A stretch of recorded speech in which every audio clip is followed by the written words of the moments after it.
twongeye kubasuhuza abakunzi ba Zibuka TV, amahoro y'Imana akomeza abe mu mitima yanyu.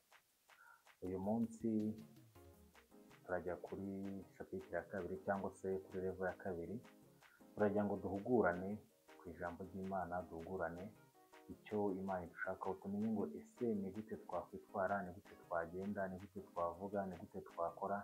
Ndetse muri make ndifuza ko twamenya icyo Imana idushakaho, tukagisobanukirwa, noneho tugahura cyangwa se tugakora icyo Imana yaturemeye.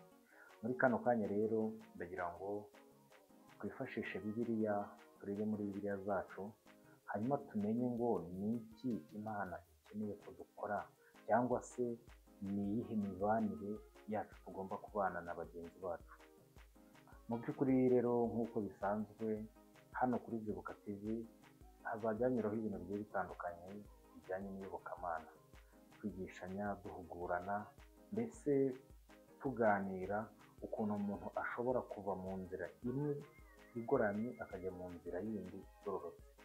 Rero hazajya hanyuraho ubuhamya, hazajya hanyuraho ibintu bigiye bitandukanye byo kwiyobokamana, hazajya hanyuraho ijambo, mbese YouTube channel yacu ariyo yanyu izajya inyuraho ibintu byinshi bitandukanye ndetse n'abantu benshi bagiye batandukanye. Rero nk'uko bisanzwe hano kuri Zibuka TV turagira ngo tuganire ndetse turebe ngo ni gute abantu bagomba kubana n'abandi cyangwa se bagomba gufashanya. Muri make ni iki Imana yaturemeye. Ese Imana yaturemeye ngo dukore iki? Ese twese tuzi icyo Imana yaturemeye gukora, cyangwa rimwe na rimwe tunagendera mu kigare, hari abatabizi cyangwa se hakabamo no kubyirengagiza. Mu by'ukuri rero kano kanya ndagira ngo turebere hamwe ndetse tunashishikarizanye kumenya ngo umuntu ku wundi muntu agomba kumumarira iki, cyangwa se bagomba kubana bate.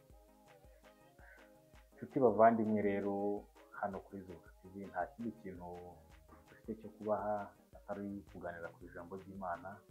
Nta kindi kintu dufite kubagezaho atari ukuvuga gukomera kw'Imana. Nta kindi kintu twifuza ko twajya tuganira inshuro nyinshi usibye kuvuga imirimo y'Imana n'ibitangazo byayo. Rero ari njyewe ari wowe, twese dufite ubuhamya, twese tuzi iby'Imana ikora, twese tuzi imirimo yayo. Mu by'ukuri rero hano turamutse turebye muri Bibiliya tukareba Abaheburayo 12 umurongo wa 13, turahera kuri 1 tugeze kuri 3. Titire iravuga ngo, cyangwa se umutwe w'amagambo uravuga ngo guhugura kutari kumwe. Guhugura kutari kumwe. Mu by'ukuri guhugura kutari kumwe, hari izindi mpuguro wumvise nk'uko niyangiye ugiye kuyumva cyangwa uri kuyumva, hari ibyo wagiye usoma, rero uko niko guhugura kutari kumwe. Noneho hano mu Baheburayo 12 umurongo wa 13 haravuga ngo mukomeze gukundana urukundo rwa kivandimwe. Nshuti bavandimwe, bene data dusangiye kwemera, bene data dusangiye umubiri umwe, bene data dusangiye gupfa no kuzuka kwa Yesu Kristo, hano turimo tuributswa ko tugomba gukundana urukundo rwa kivandimwe. Urukundo rwa kivandimwe, turabwirwa ngo mukundane urukundo rwa kivandimwe. Mu by'ukuri urukundo rwa kivandimwe muri no minsi abantu twese tutanabigiyeho, dufite ibibazo bigiye bitandukanye, birumvikana cyane ko n'urukundo rwa kivandimwe rwakonje. Ariko mu by'ukuri nubwo rwakonje ntabwo rwapfuye, nta nubwo rwagiye, ahubwo rurahari, ndetse dufite n'imbaraga n'ubushobozi bwo kongera kurubyutsa, tukongera tugakundana urukundo rwa kivandimwe. Urukundo rwa kivandimwe turi kubwirwa rero nta kundi kuntu twabigenza, nta zindi mbaraga dusabwa, nta kiguzi na kimwe dusabwa, ni twebwe ubwacu. Twebwe ubwacu tubishyizemo ubushake, tukabishyiramo, tukabikora tubikunze, nta kabuza urukundo rwa kivandimwe rwongera rukagaruka, rukongera rukabyuka, kuko Bibiliya ni kirimo itubwira. Dukomeje ku murongo wawo wa 2 haravuga ngo ntimukirengagize gucumbikira abashyitsi, kuko bamwe bacumbikiye abashyitsi bacumbikiye abamarayika batabizi. Mu by'ukuri hano turabwirwa ngo ntitukirengagize gucumbikira abashyitsi, ngo kuko bamwe bacumbikiye abashyitsi ngo bacumbikiyemo n'abamarayika batabizi.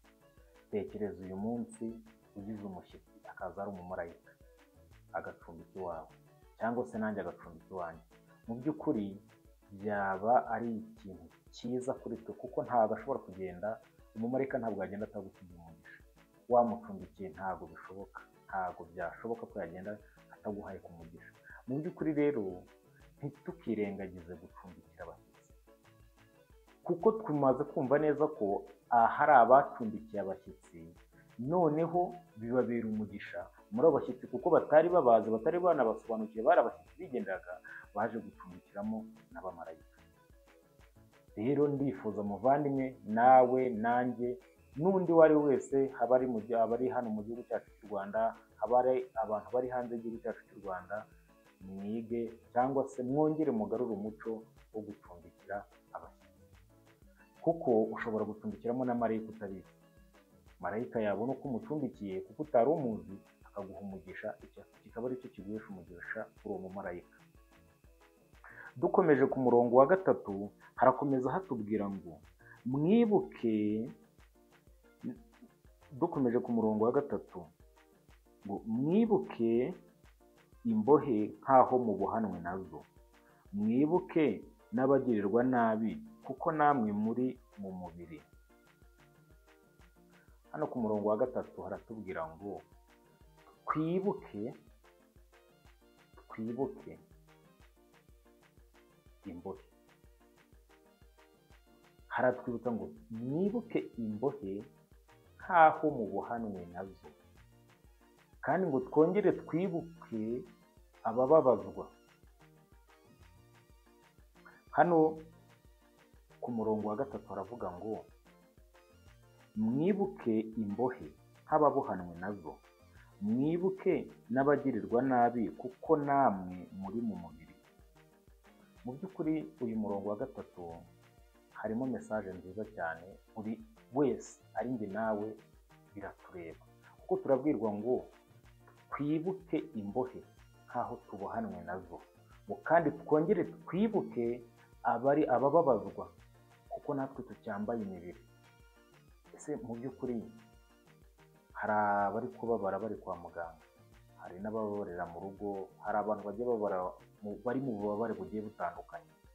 Rero Bibiliya iratwibutsa ndetse ikaduha kuzirikana abo bantu bari kubabara, bari kubabazwa, ngo natwe tubibuke kuko tucyambaye umubiri. Ndetse abantu bari mu nzu z'imbohe bo ngo tubibuke cyane nk'aho tubohanwe nabo. Mbese ni ukutubwira, ntago nshaka gusesengura Bibiliya, kuko hano nta kintu njye nasesengura kirimo, ariko Bibiliya kiri kutubwira ni ikintu kimwe. Abo bantu baboshye bari mu mazu y'imbohe bakenewe, cyangwa se bakeneye ababageraho, bakeneye abantu babona ko bari kumwe nabo. Nyine ngo twibuke n'abari mu mazu y'imbohe nk'aho tubohanwe nabo, ngo kandi twongere twibuke n'abari kubabazwa kuko natwe tucyambaye cyambaye imibiri. Imana ishimwe cyane.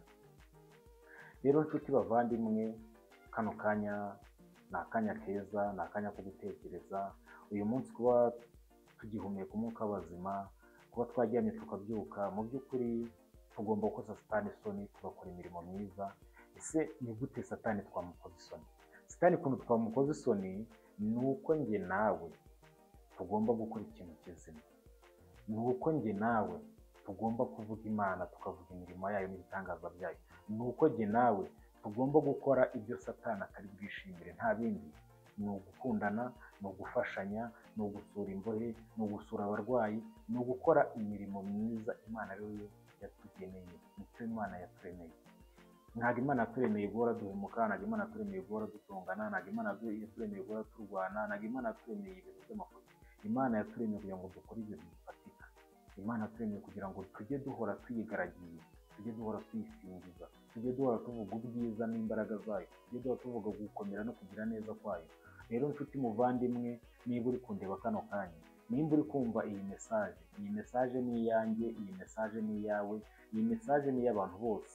Rero mu by'ukuri ndakwinginze, zirikana abari mu mbohe nk'aho mubohanwe nabo, kandi uzirikane n'abari kubabara kuko tucyambaye uyu mubiri.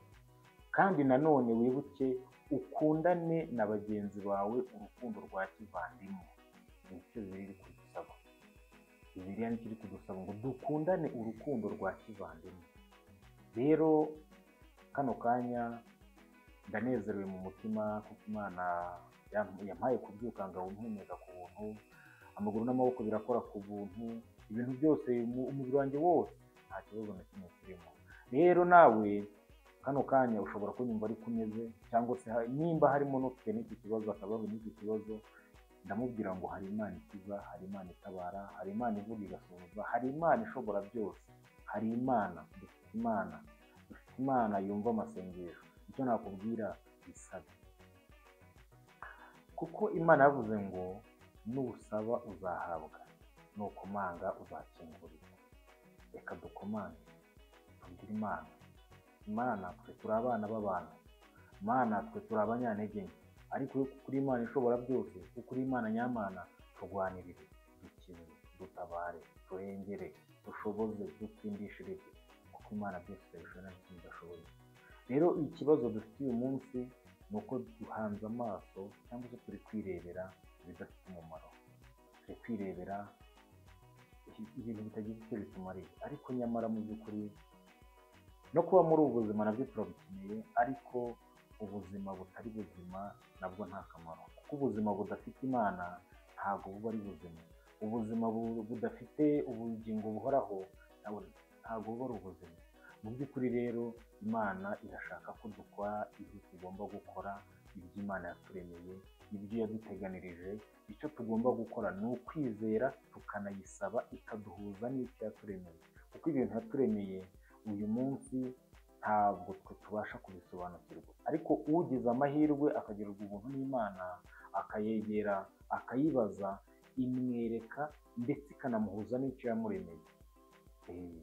Imana iramwereka ndetse igakora ku matwi akumva, igakora ku maso akareba, hahandi areba bimwe umwana w'umuntu atabasha kureba wundi, kuko aba ari kurebesha amaso y'Imana, ndetse akabasha no gusobanukirwa ikintu Imana ishaka. Rero mu by'ukuri njye nawe nicyo kintu dukeneye. Izo mbaraga turazikeneye, izo mbaraga turazishaka. Ahubwo izo mbaraga twazibona gute? Izo mbaraga ese zirahagana he? Icyo kibazo rero cyo twibaza, izo mbaraga zirahagana he, twazibona gute? Rero ukuntu izo mbaraga tugomba kuzibona, tuzareba ukuntu dushobora kumenya ndetse tukanasobanukirwa icyo Imana idushaka cyangwa se icyo Imana yaturemeye. Mukomeze mugume ku murongo, mukoreshe ndetse musangize inshuti n'abavandimwe, dukomeze duhugurane, dukomeze twigishanye, dukomeze inzira ya Kristo, dukomeze tube abahamya ba Kristo, dukomeze tugume mu mwanya Imana idushakamo. Ubwo mu kindi kiganiro gitaha, cyangwa se mu yindi nyigisho itaha, cyangwa mu kundi guhugurana gutaha, tuzarebera hamwe ukuntu twabasha gusobanukirwa icyo Imana yaturemeye. Sawa, murakoze. Amahoro y'Imana akomeze aganze mu mitima yanyu, kandi ubuntu bw'Imana bube muri mwe. Amen.